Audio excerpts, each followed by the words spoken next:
Okay, we'll make a start. I'd like to introduce to you Janine Booth, who is the neurodivergent organizer for Red in the Spectrum. Janine actually runs Red in the Spectrum, training trade unionists about neurodiversity. She's neurodivergent herself and has many years' experience as an active trade unionist. And Janine is also an author and a poet. So, Janine, I'm going to pass straight over to you, if that's okay.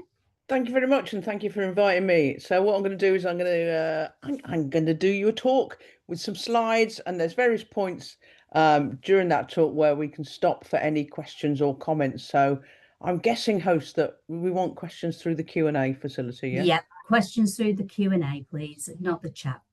Lovely. Okay, so let's find this PowerPoint. There it is. Okay, neurodiversity changing workplaces. And the reason it's been called that will become clear as we go along, I hope. All right, so first of all, let's start with what neurodiversity even is. Okay, so it's short for neurological diversity, and it refers to the fact that human beings have minds of all kinds. That as a society, we consist of individuals who have different brain structures, not just different opinions or different moods, but actual different wiring or structure of the brain. Most, we think, are neurotypical. The reason it says we think is because brain science is in its very young days and it's not possible to know for certain. And neurotypical just means that's what most people are. So apologies to any neurotypicals on the call that no one has yet come up with a more interesting or descriptive title for your brain type. Until they do, I'm afraid you're just common. Okay, and many are not, they are neurodivergent. Neurodivergent means having a brain wiring or structure significantly different from what society considers the norm. Okay, so neurodivergent people may have atypical ways of communicating, atypical thinking speed, atypical sensory sensitivities. We may have atypical learning styles and various other things, atypical mannerisms, atypical hobbies, etc. Okay, and at this point, I should just give you a little bit of a backstory here, I think, about the word neurodiversity, because it's only existed for 27 years. So it was coined in 1998 by an autistic Australian called Judy Singer. And she based it on the idea of biological diversity, biodiversity, which a lot of people were talking about at the time. And she said, look, it's the late 20th century, and the human species has finally got to grips with the fact that we share this planet with lots of other species, and that diversity and interaction is a good thing. And it's time we stop stomping around the planet trying to eliminate it and instead appreciated it and protected it. And she said, let's apply that same principle to the naturally occurring variation in human brain types. And instead of going around the world trying to eliminate it, let's appreciate it and protect it. And hence the idea, the word neurodiversity was coined. And one of the important aspects of that is that, in a sense, as a word, it has two characters, factual and political. So factual, it's simply a statement of fact to say that the human species consists of individuals who have different brain wirings. But political, because neurodiversity is a concept that advocates that we accept that and value it and protect it, rather than trying to mend the broken people. Because what it's doing is asserting that we are not broken, we're just different. Okay, so if you're not neurotypical, if you're neurodivergent, there's any one of a number of, or more than one, of a number of different labels that might apply to you. Dyslexia, ADHD, dyscalculia, autism, dyspraxia, Tourette syndrome. Though it's important to emphasize that these are just what we call, what we think are these conditions now. They've been called different things in the past, they'll be called different things in the future. And scientists may well decide in the future that these aren't even not just the right words, but different brain types might be identified in different ways. So just be aware that that is a snapshot. Okay, so I want to introduce the ideas of the medical model and the social model of disability and how that might apply to neurodivergence. So there are different ways of understanding disability within society. The two main ones are the medical model and the social model.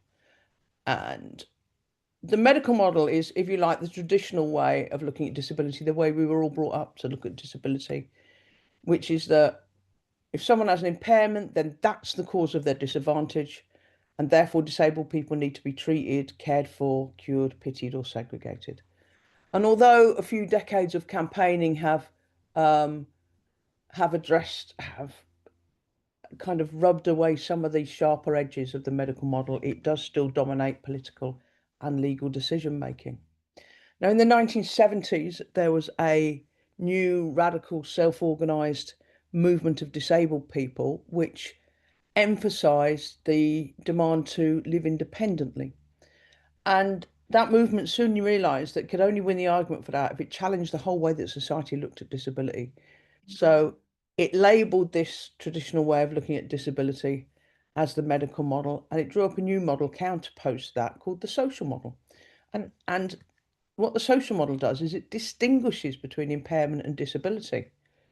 Okay, you might have an impairment, a trait or a shortfall in functioning, but what your disability is the difficulty caused to people with impairments by barriers that society puts in their way. And I think for neurodivergence, we have to tweak this model a little bit to say that neurodivergence may not even be an impairment, but neurodivergent people do face disability. Or for a lot of neurodivergent people, your neurodivergence is part impairment but part strength. But you still face disability in society. And so the social model, I think, as well as being more progressive and more accurate, it's also more practical, because what it says is identify those barriers and remove them.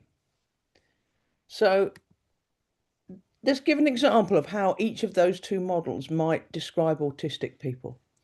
Okay, so from a medical model point of view, you might say some people have a disorder called autism, which is a disability and causes them various problems. Okay. A social model way of saying the same thing is autistic people have atypical brain wiring. Society does not accommodate this and can distress autistic people. Society disables autistic people. So what you can see from those contrasting statements is that both of them actually agree that autistic people are disabled.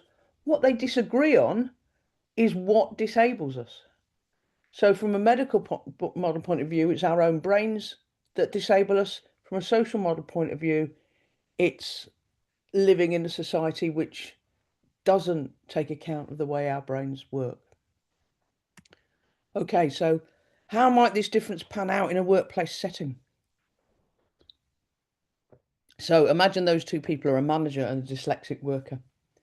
Okay, and they're having a meeting because the worker's having problems at work. And the manager might start by saying, tell me how your dyslexia causes you problems at work. Now, that sounds quite friendly and helpful. However, it is a medical model way of looking at it. So let's look at what might be a good social model alternative. Tell me how work causes problems to you as a dyslexic worker. Now, let's think through the differences between these two approaches and how that might pan out in the meeting. So in the first one, tell me how your dyslexia causes you problems at work. The dyslexic worker essentially has to sit there and slag themselves off for the whole meeting. They go, well, my spelling's atrocious. It takes me ages to read anything.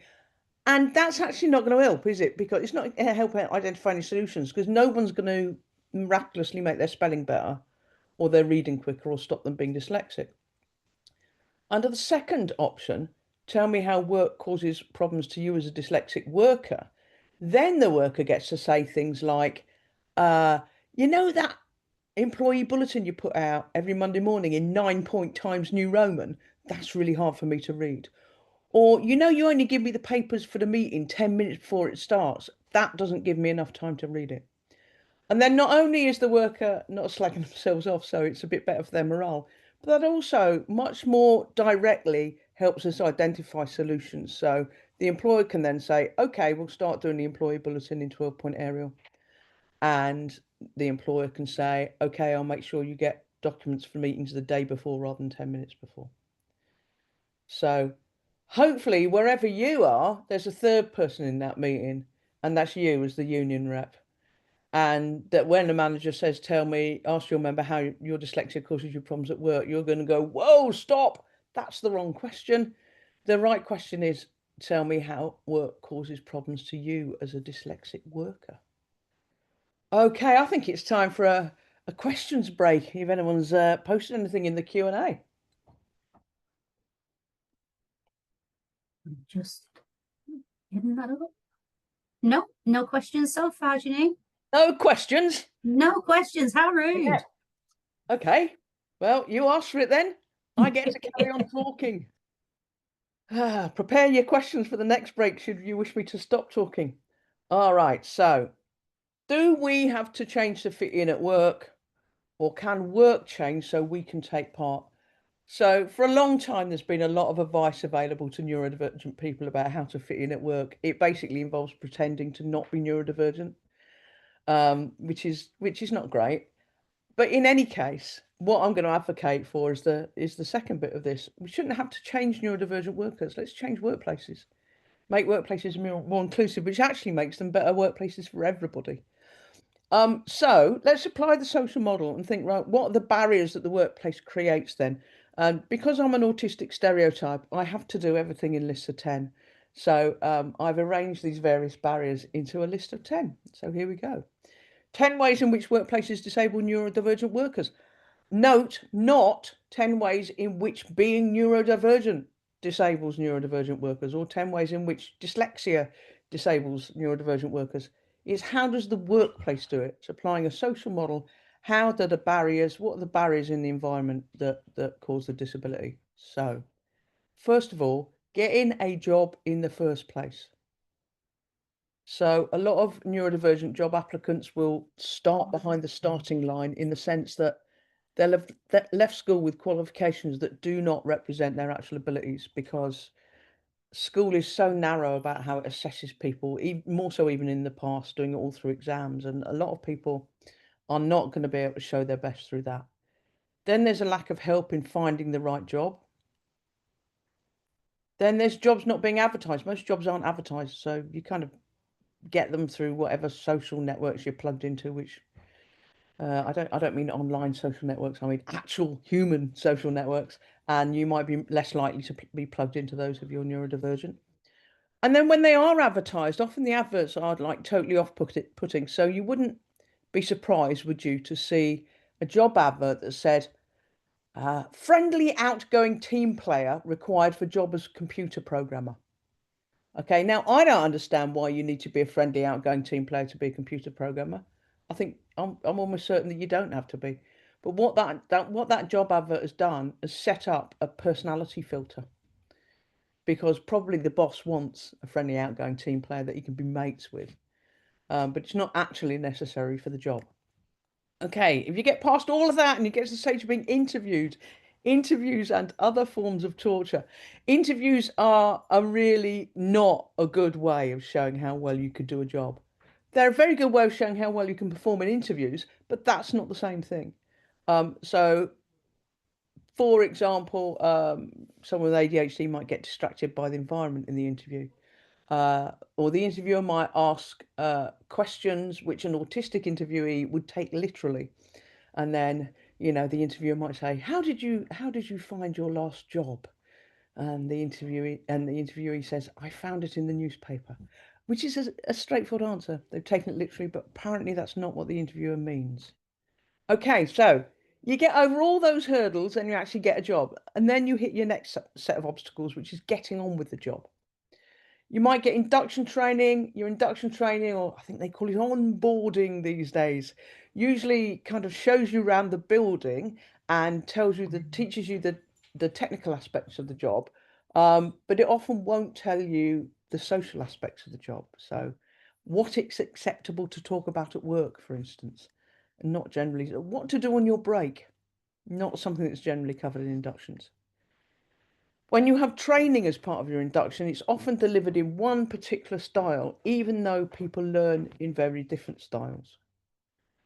And overlooking our strengths, one of neurodivergent workers' biggest complaints about employers is that they don't notice what we're good at. All they do is see the things we struggle with as a problem. And if you apply for promotion, then you're just going to hit the same set of barriers all over again. Okay, so the third set of barriers is communication. Autistic people may communicate differently from non-autistic people. Some autistic people are non-verbal, don't use spoken language, but that doesn't mean they can't work, doesn't mean they can't do a job, etc. Dyslexic people may prefer alternatives to written communication. But workplaces may, in fact, usually do, assume neurotypical methods of communication, which disadvantages those who communicate better in a different style. The fourth area in which we encounter barriers is social interaction. Mainly that there's so much of it. So there's so much interaction going on with other people during the day at work that often a person who finds they have to make a real effort to do that because they're, say, autistic, at the end of the day will just be absolutely exhausted. Teamwork. Now, I can accept that teamwork, there are lots of jobs, for example, footballer, in which teamwork is essential. But I do think that a lot of employers fetishize teamwork and they make people work in a team, even if they would be better suited to working on their own and just feeding in their stuff when necessary.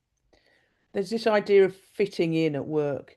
And if you've got a bunch of workers all get on well together and one person who doesn't, usually we describe that as that one person not fitting in. But maybe it's time to start thinking of it as all those other people not including that person. And insistence on eye contact. So a lot of autistic people in particular find eye contact very difficult. They'll often say that they find it painful or uncomfortable or intrusive. Personally, I think it's also because it's illogical. So we have a social protocol that says if you're having a conversation with someone, you need to look in the eye. And like, why? Because when you're having a conversation with someone, the organs you're using are your ears and your mouth. So why is there a social protocol that insists you lock a completely different organ with another person? To me, it's about as logical as insisting that whoever has a conversation has to hold hands with the person they're talking to. Actually, for a lot of autistic people, maintaining eye contact makes it harder to listen to the person they're having the conversation with because the effort of making eye contact distracts from the effort required to listen. The fifth area in which we have barriers is around sensory issues. So workplace environments are usually geared to typical sensitivities, and that can cause distress to people who have unusual or intense sensitivity to bright lights or darkness or color or sounds or textures or heat or cold. And a lot of, as I mentioned before, a lot of neurodivergent people have atypical sensory sensitivities. And the workplace environment being usually geared to typical sensitivities can also cause distress to people who find it difficult to work in conditions which are overstimulating. I'm thinking your average secondary school there. Cluttered, busy, congested, or cramped. They probably all apply to your average secondary school, don't they? Okay, so the sixth area in which workplaces can cause barriers to neurodivergent people is in how work is organised. Now, most workplaces aren't factories anymore, okay? But most of them act as though they were, even if they're not, including schools, actually, well known for being exam factories. And part of the being expected to run like a factory is an expectation that workers all work in the same way, all have to use the same method, the same process, and work at the same speed. But that actually doesn't fit with the naturally occurring variation in people's brain structure. So that expectation can cause problems with distraction, interruption, time management, pace of work, and perfectionism. Number 7, the trouble with managers. Yeah, so a lot of managers don't know a lot about neurodiversity. That's not really their fault because their own managers haven't organised the training for them. And as a society, we don't teach people about neurodiversity at school, etc. So they wouldn't know unless someone had taught them. Favoritism. we do have that thing, don't we, in a lot of workplaces where I used to work, we used to call it blue-eyed boy and girl syndrome, which was when the manager had their favourite, and you're perhaps less likely to be the favourite if you are the workplace weirdo. Disruptive supervision, often they can hang around watching what you're doing, putting you off, and then saying you're not doing it well enough. All round bossiness and managing performance and managing attendance. So attendance management and performance management, features of the modern workplace. And are usually very tick box. They're very same for every person. You get set targets from a list, etc. And it just doesn't work for people who are atypical. I'm not sure it works for many people at all, actually, but it doesn't work for people who are atypical. Number 8, bullying, harassment, and discrimination. Unfortunately, a lot of neurodivergent workers are mocked or belittled at work, be that by colleagues, managers, clients, etc. You can be left out socially. Can be seen as an eccentric or weird. And there's a thing called stimming. So stimming is short for self-stimulatory behavior. And it means those things, that thing that a lot of us do, where we skip or spin or flap our hands or something like that. And it's in order to help regulate emotions, sensory input, and that kind of thing. So you might be an autistic person who, to get through the working day, every couple of hours needs to pop out to the car park and skip sideways around it for 3 minutes. And if you do that, I can't see that as a problem, but you will soon get a name as the workplace weirdo. I don't see it as any different from the worker the neurotypical worker maybe, who needs to pop out for a fag every couple of hours or drink coffee throughout the day. We all have our own ways of getting through the day. It's just some are considered acceptable and some are considered weird. And with all that going on, it's not surprising that a lot of neurodivergent workers stay in the closet. There is still a stigma around divergence, so they might not tell their workmates, their boss, etc. And also, they might not know they're neurodivergent themselves. They might suspect it, but the waiting list for assessments are so long they haven't got a formal diagnosis yet, or they just might not be aware of it. Your 9th set of barriers I've called all change, because neurodivergent people often don't like change, partly because it's taken us a long time to get things working in a way that we're used to and that suits us. And then someone comes and changes it again. But at work, that can include disruption to your daily schedule. It can mean changes to ways of working, all the way through to major reorganizations. The worst type of change is imposed change, where the management just turn up one day and say, we're going to be doing everything differently. And one of the really, really important roles of a trade union is to stop that happening, to make sure that every single change is negotiated. If management want to change things, they have to negotiate with the unions, but the unions also should be able to propose changes that management negotiate with them, and that will be to workers' benefit. And finally, job insecurity in a time of austerity. So the last 18 years, isn't it, since the recession hit. Since then, we've had a huge rise in temporary, casual, and 0 hours contracts. And as you can imagine, if you're a person who relies on routine, then only finding out what you're doing at work the next day in a text message at 7 o'clock the previous evening is really not going to be sustainable. Job cuts, redundancies, and unemployment. And even if your job is not the one that's been cut, and you're one of the remaining staff, then you're going to be doing far too much work because of short staffing and increased pressure. So that's your list of 10 ways in which workplaces can cause barriers to neurodivergent workers. So how then do we make the workplace more neurodiversity friendly? We identify barriers, barriers, and then we remove those barriers.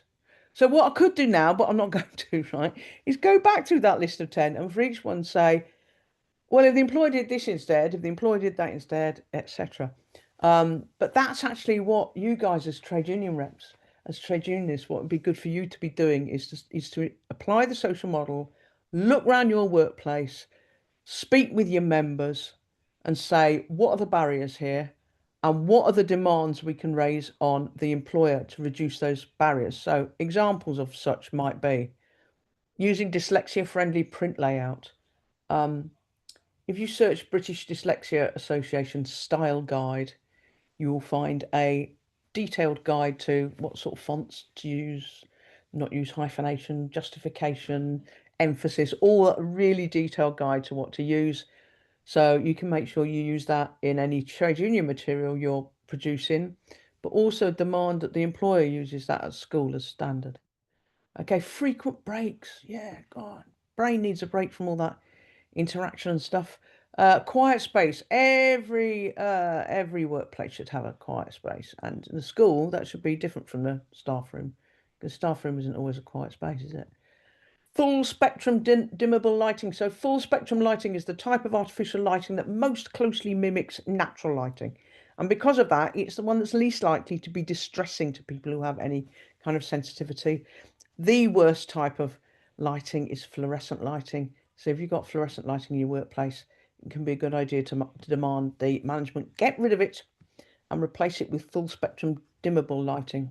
Mentoring is a very good way of removing barriers for neurodivergent workers. Have someone they can go to who's looking out to them, who's explaining things that other people might not realize need explaining. And control over how you work. The more control a worker has over how they work, the more comfortable they're going to be with how they're doing it and less grief it's going to cause. Okay, I'm pretty sure we're on our next. Oh, yes, we're on our next questions or comments bit. Have we got any? Yes, we do indeed. Hooray. Um, Loads this time. Okay, so the first question is from Amy, who's saying, how do you tackle resistance from employers? So I have quite a. I'll just do the stop share here now. I have I have an answer to this that sounds very cynical, okay, but it's borne out of 4 decades of trade unionism. How to get management to say yes to you? Make it more grief for them to say no to you. Okay, so if you go and ask them for something, it might be, I don't know, can we replace all the fluorescent lights with dimmable full spectrum lighting? Management going to go, oh, that's going to cost a load of money, and that's going to take a lot of time, and it's going to be a lot of grief. And they'll go, no, because the grief for saying yes to you is there, and you haven't given them grief any grief for saying no. If you go along and demand it, and you say, and if you say no, we're going to, escalate this to the boss of the academy chain, or we're going to refuse to work in certain classrooms where the lighting is unbearable, etc. And we are not going to go away, and we're going to be back here asking you about this until you do it. Then they're going to start saying, well, okay, so there was grief for saying yes, but actually now there's more grief for saying no. So I think we'll say yes. So I hope that answers Right. your question. Well, I think it does. I mean, I think as much grief as we can give, to be honest, is the way we get most things. But so not much changes there. Another question from Mogsy. How can we help a member who suspects they are dyslexic? Okay, so yeah, that's a good question. So a member has come to you and said they think they might be dyslexic. So part of this will depend on what sort of help that they want. Do they want to get a formal diagnosis? That can be a bit tricky with dyslexia because you can't automatically get it through the NHS. But there are various screening tools available, and your employer's occupational health might be able to help with that. But mainly what we want to be doing is focusing on what difficulties they are being caused at work. So why is it they're saying this to you? Maybe it's because problems come up at work. Maybe they've been told that material you designed and printed for your class, great bit of material, but some of the spelling was well off, right? So they might have a problem like that. In which case, you go to the employer and say, look, can we, we know this person's really good at producing material, but because they're probably dyslexic, they have a problem with spelling it. So can we set it up so whenever they want to produce a new piece of material, there's someone to proofread it for them? Simple solution. So I think if someone suspects they are dyslexic, then have a chat with them about whether they want to get a formal diagnosis and what kind of routes they might follow for that. but also find out what problems work is causing to them and work out ways in which we can tackle that.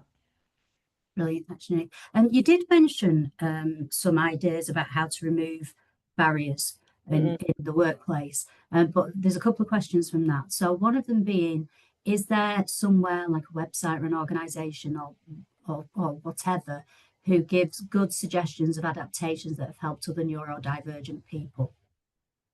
There are various ones around actually. The statutory guidance is available from the Equality and Human Rights Commission, and that gives quite a few examples. But just a search online will find examples.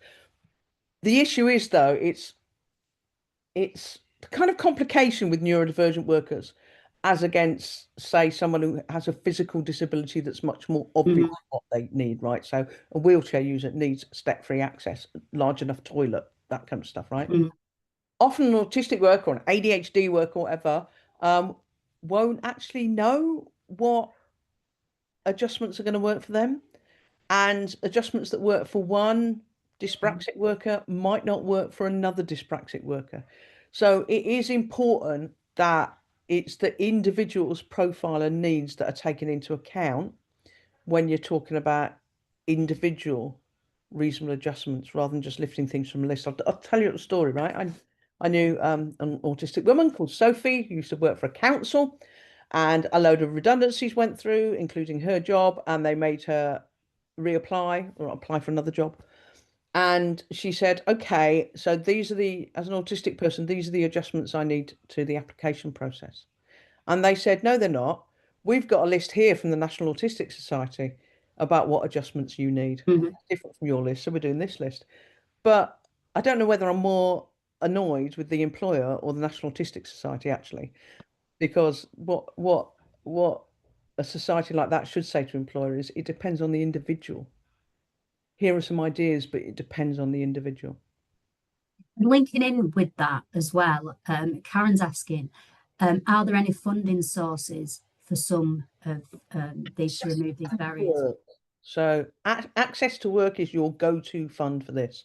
So the government has a fund of money which you can apply to to pay for things that will help you get into work or to manage while you are at work. So yeah, have a look at that. I've just applied for it actually. All right. Yeah. So I'm self-employed freelance doing this kind of training.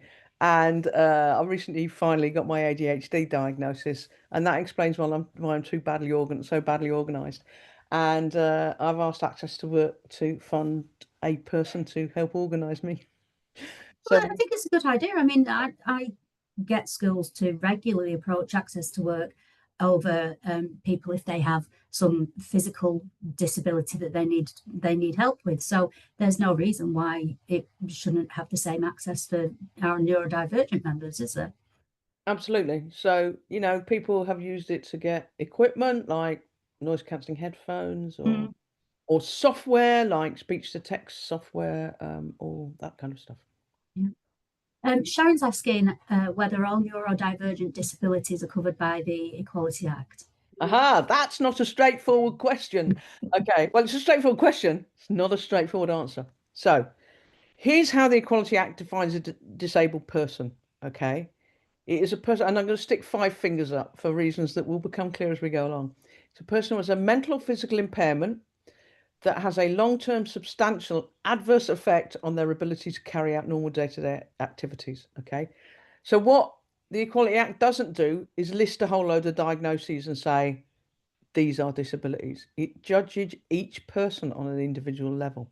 So if you accuse your employer of disability discrimination and submit a claim to employment tribunal, the employer is allowed to challenge that you are disabled under the terms of the law. And then there's a separate hearing to determine that. Doesn't won't even discuss the way the employer's treated you. That's held over for the full hearing, just to discuss whether or not you are disabled.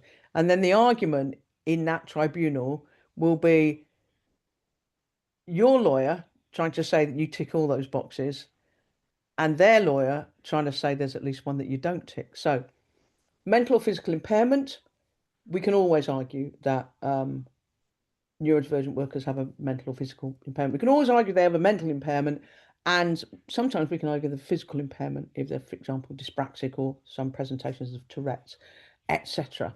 And by the way, this is, I have to say, this is a really medical model definition. So you have to suspend the social model for the period you're in that courtroom, because I don't want you saying, well, actually, Janine said it's a naturally occurring human neurological variation, because you'd be right, but you get your case thrown out. So we're going to be able to tick the first box. The second box, long term, in this context, that means 12 months or more. Okay, so we're always going to be able to tick that box as well. So we're doing all right so far. All right, neurodivergent conditions are lifelong. The third box, substantial. Now that is where some of the arguments happen. Okay. In this context, it means anything more than minor or trivial.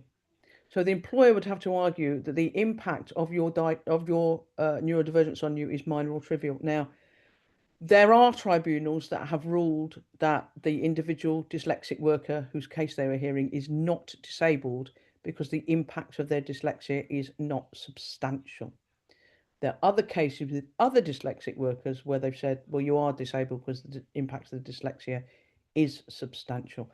By the way, you'll have noticed that none of those 5 fingers said has a formal diagnosis. Okay, formal diagnosis is not decisive. That dyslexic worker who's found to be not disabled by the tribunal had a formal diagnosis, but that doesn't mean the law's going to consider them to be disabled. For adverse effect, the fourth finger you have to tick. I'm mixing my metaphors here. Is about adverse effect. The reason to mentioning that is it reminds me to mention a recent case, a couple of years ago, a case, I think Mr. Elliott versus Dorset County Council, where Mr. Elliott was autistic and he alleged disability discrimination, and the council contested that he was disabled. And their argument was as follows. They said, look, we know he's autistic, right? And we know he's really crap at task A, but he's brilliant at task B. And that cancels each other out. So overall, he's not disabled. And the tribunal said, what a load of nonsense. The law only asks you to look at the adverse impact. They cannot use any positive impact of your neurodivergence to cancel out the negative impact. Okay. And the final one was ability to carry out normal day-to-day activities. And normal day-to-day activities, you know, getting up, preparing food, walking, talking, etc. All right. And social interaction. But again, this is another one where you might have an argument. So I'll tell you a story which illustrates this argument. A few years, it's turning into a very long answer. I hope it's a complicated question. Yeah. Okay, so there was a police officer a few years ago who's dyslexic who wanted a promotion, and he asked for extra time in the exam because he was dyslexic, and they refused. He took the exam, he failed, he didn't get promoted. So he took a tribunal case alleging disability discrimination, and the police force, his employer, challenged that he was disabled. And their argument was, wait for it, drum roll, taking exams is not a normal day-to-day activity. All right, and the tribunal agreed with them and struck his case out. Would you believe? Undeterred, our intrepid copper took it to the appeal tribunal, at which he argued, well, taking exams isn't a normal day-to-day activity, but reading and writing are. Mm-hmm. So actually, it's pursuing a career. And the appeal tribunal said, he's right, you know, and they overturned the original tribunal's decision and they made them hear the case, and he won. Wow. So I hope that sufficiently answers your question. Are neurodivergent workers considered disabled under the law? The answer is a very resounding maybe. I'm afraid. We do have some more questions, but I'm very aware of the time. So I'll try to give more succinct answers to the next few. No. Sharon is just the Sharon who asked that question has just said that that was a brilliant answer, and thank you very much for that. I mean, it was undoubtedly. So let's get back to the PowerPoint. And if we've got time, we can come back to some more questions. Well, I mean, the only thing that's left on the PowerPoint is some invented scenarios that are there to fill time when not enough people ask questions. So okay, well, we'll carry on then. Rob has just has put a question in, and he's saying that he had run-in with deputy head who refused to discuss reasonable adjustments because he hadn't had recent diagnosis. They had an historic one. The irony is the adjustments suggested, the head of department speaking to the member as well as emailing, would have been easily fulfilled. If members can't prove neurodiversity, so they don't have a diagnosis, can they be completely dismissed out of hand? Okay, so sorry, I'm just putting a link in the chat to an article about whether neurodivergent workers are considered disabled under the law. Right. So for me, part of the upshot of the ridiculously complicated answer I had to give to the last question, right, is that employers should stop faffing around arguing technicalities over whether someone is disabled under the terms of the law and just get on with providing the adjustment, because that's going to be less grief. So, okay, so the law, as already pointed out, the law does not insist on a formal diagnosis. So my suggestion would be if the employer insists on a formal diagnosis, ask them to pay for it. Mm-hmm. Because I just sat on a waiting list for 4.5 years to get an ADHD diagnosis. I could have got one overnight if I wasn't too tight to put my hand in my pocket. Or actually, because I had put my hand in my pocket to pay for my sons and didn't have anything left in my pocket. Um, so if they do that, if the employer tries to insist on a formal diagnosis, then say that's not required by law. But if you really want it, you pay for it then. Mm-hmm. I mean, obviously they are entitled to some kind of evidence, all right? You can't just go in and tell them something and then just believe it with no evidence.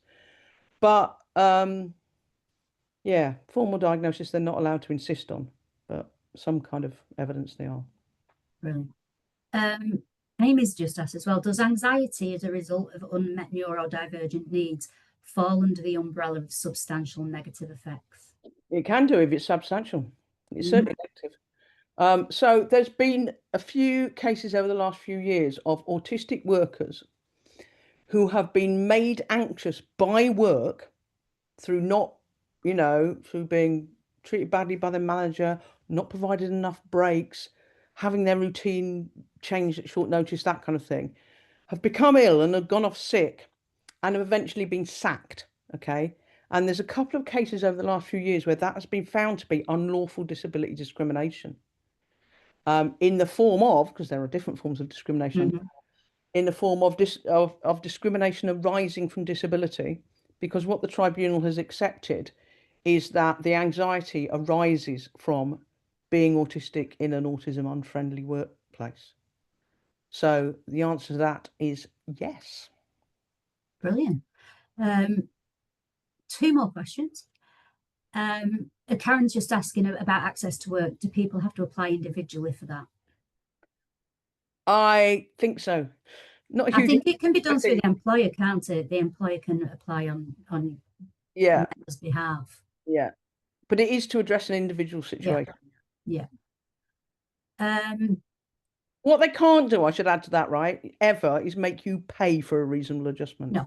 And they do try it on. I used to work on London Underground, and someone had needed a, a, a particularly powerful hearing aid more than they would need for everyday life to be able to hear all the things that a train driver needs to hear. Mm, And the employer just said, go and buy one then.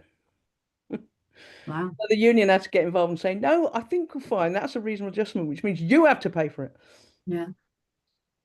It's just stunning.